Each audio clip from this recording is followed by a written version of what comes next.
Girl. The dick was good. I'm sorry, the dick was good, and I was going through a lot at the time. I feel like I didn't have nobody, and I feel like he was gonna be the one for me, like, so take care of me. There's definitely a romantic interest, on your part. Yeah, and you're willing to turn tricks for him. Yep. First time we met, we fucked, and then he asked me to hoe for him, and I was just like, all right. And what makes a girl say all right to that? The young girl. The dick was good. I'm sorry, the dick was good, and I was going through a lot at the time. I feel like I didn't have nobody, and I feel like he was gonna be the one for me, like, so take care of me. There's definitely a romantic interest, on your part. Yeah, and you're. All right, so I remember I met a girl. at the strip club, right? Because y'all know I do security work. I met a stripper, right? She didn't have nowhere to go. She didn't have no home. She didn't have no place. She was living in hotels, and so she didn't have the money for the hotel. So she was like really like. So after the club, she was just sitting outside the club. So we was like, "Yo, we getting ready to close the gate. You gotta go." So what's up? So she was like, she had told one of the managers. She was like, she didn't have no money for Uber, and she really didn't have anywhere to go. Nice looking girl, nice. So they knew a lot of the managers of security. They know I live by myself or whatever, right? So they was like, they called me over. They was like, "Yo, Malik." It was like, yo, Malik. Talk to Shorty. It was like, yo, talk to Malik. Malik got a crib and shit. He might let you go stay with him. So I went talked to her. I was like, she was like, she ain't had nowhere to go. She ain't had no money for Uber and whatever. I was like, well, she was nice looking chick, nice looking woman, man. Like she was like 140, nice body, like she was bad. Like she wasn't bad, but she looked good. She looked probably a little better than her, and she was a little slimmer than her. So anyway, she ended up coming to the crib, right? So, a lot of y'all, like, so I don't know if a lot of y'all know, but a lot of y'all know, like, yo, I'm single, so I'm like, really am looking for a woman. I'm looking for a woman to bring in my home and make a wife out of her. You know what I'm saying? She ain't gotta goddamn pay no bills. I pay all the bills. Just do something with her life, like either go to school or get a job and work. Just do something. You know what I'm saying? But I would love for her to be here. You know what I'm saying? Be in my home. So anyway, so that's what I was like hoping for. Like, oh damn, man, damn, this shit. Maybe this God sent. You know what I'm saying? So she come in here. She come in the crib, and the first day was kind of awkward because we just getting to meet each other, and it was late. So we didn't sleep in the same bed together. She slept on the couch, and I slept upstairs. So next day, I get up, I cook breakfast and everything, man. She still was laying on the couch. So I said, yo, what you eat? She was like, pretty much anything. So I made her breakfast and all that shit. So I came, brought her a plate, and she was eating, whoop de whoop. So she was trying to dance that night. So I said, I got your tip, don't worry about it. So I paid her tip. As we talking, she told me about herself, where she from and all this shit. She was from Atlanta. So she was like, she from Atlanta. She came from Atlanta with some girls, and they was just they started tripping on her, and then they ended up leaving her here in North Carolina. So she said she had paid for all of them together had paid for the room that one day. So she had like that one day to stay in that room, and the next day she had to leave, and she thought she was gonna make enough money to make the room pay. But she didn't. So anyway, man, I was like, oh, word. Like, so like I said, got to know her and everything. So later on, man, she had some clothes, but they was kind of dirty. So I took her to the laundromat. I don't have a wash machine dry because it's just me, and I just feel like, man, I'll just go to the laundry machine dry. And also too, I suffer from anxiety. I suffer from a lot of mental health issues, as far as like got to do with depression. You know what I'm saying? Because of my last relationship, like that shit put me in a depressive fucking state. Like I was in a relationship for 14 years, and that shit put me in a depressive state. Like I was literally fucked up behind that relationship because how she left me. She just left me, so I got really depressed. So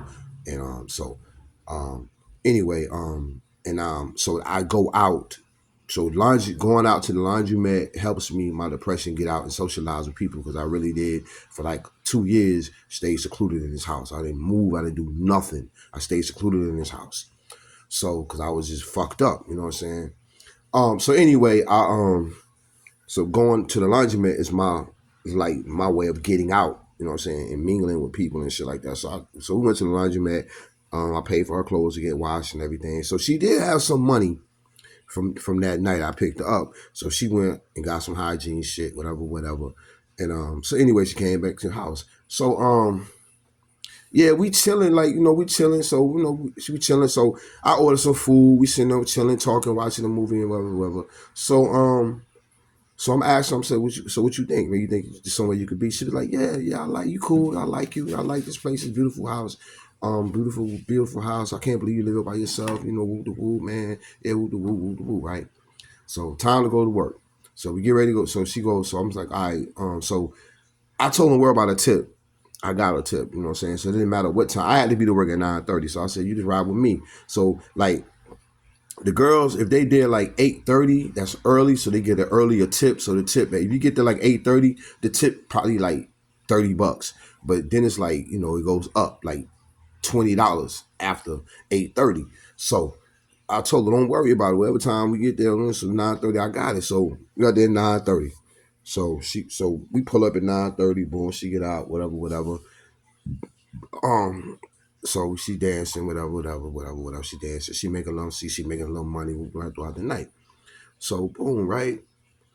After the night, we're ready to leave, right? So I'm like, okay, so she got damn, so it's like 2:00, club closed at 2:00. So it's like 2:00.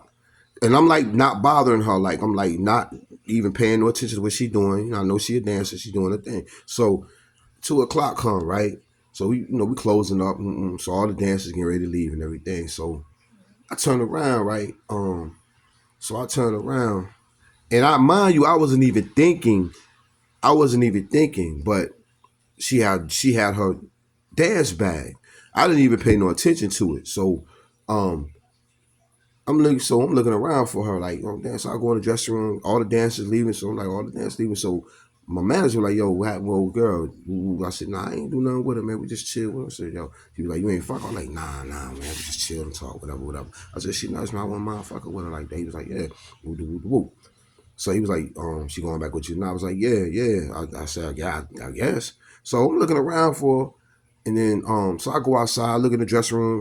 All the dancers gone. So I go outside, look in the dressing room. She ain't in there. So I go outside, security guards. I said, yo, whoop the whoop left. He was like, yeah. He was like, yeah, she got in the car with that dude, with some dude. I was like, word? He's like, yeah. So I'm texting her. She not texting back. So I text her again. I call her phone. She not answering. I'm like, what the fuck? So I leave, go home. I look in the room, all her shit gone. So I think she put, like, you already, she just had a bag. She just had a bag. And I look in the room, all her stuff gone. And she took her bag. So I'm like, what the fuck?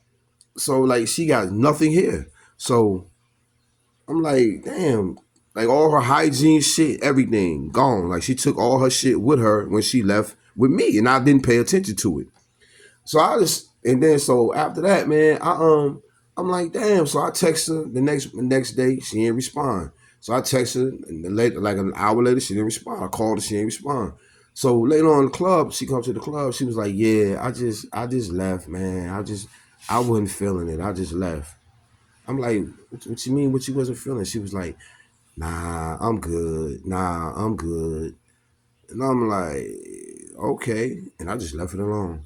So I said all that, man, to say that, like, there are really good men out here. Like, I'm a good man, but it's like, I don't think black women, I'm just really at the point where I don't think black women, until they reach a certain age, realize or understand what a good man is.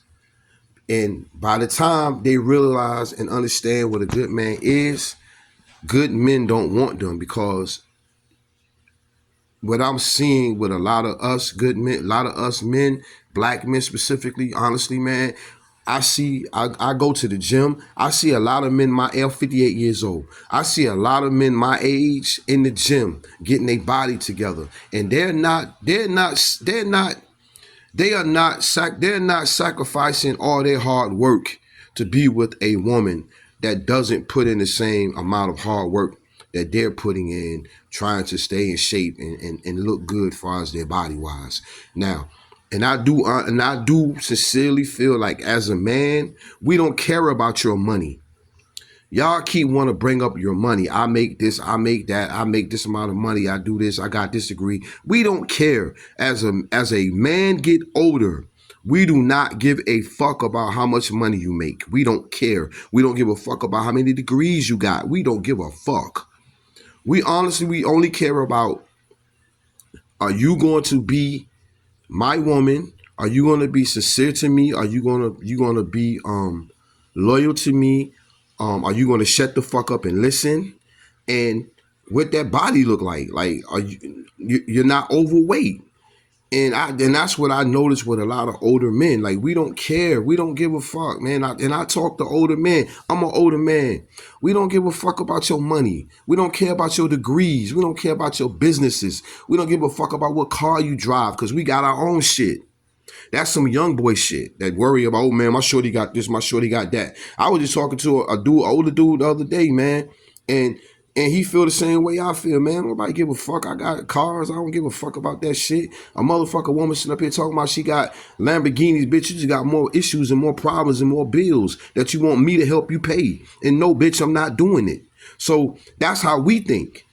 But women throw off money and what they got in their businesses because they're trying to show us that they don't need us. They can do it without us. But at the same time, we like, okay, we're fine. Do it without us. Go ahead. Because if you fucking with me and you got all them bills and all that shit, you gonna probably most likely end up doing it without me because I'm not paying all that shit. I don't need all that shit. Man, we don't need, this is the thing. Older men don't need all that shit, bro. All we need is a roof over our head, two automobiles to drive, and income that we can get to. That's it. That's all we need. And peace. We don't need you. We don't need no woman always bringing us conflict and goddamn toxicity. We don't need that shit as an older man. So if you not bringing toxicity, man, we good. We good, bro. And it's not that we not being controlling anything like that when we say that we like younger women or we prefer younger women. It's just that we just know that younger women are at a bigger advantage to learn, to listen, because they are willing to listen. And younger women, to be honest with you, man, getting the right younger woman. Now, this particular girl right here, when I mentioned her, and the reason why I mentioned her was because of this video right here. But younger women, they just distrustful right now. They don't trust no fucking body, and I get it. But me dating an older woman, I can date an older woman. But like I said, man, she has to be 160 and under. She got to be in shape. I'm not dating no fat, out of shape older woman. I'm not dating no fat, out of shape younger woman. I don't give a fuck. She gotta be 150 and under. You know what I'm saying? She gotta be 150 and under, and she gotta be, into keeping herself in shape. That's just it, man. Because I have a goal that I'm trying to meet, and I have things, that I have a goal that I'm trying to meet, man, as far as with my body. And I'm just not trying to be with no overweight, out of shape, fat woman. I'm sorry.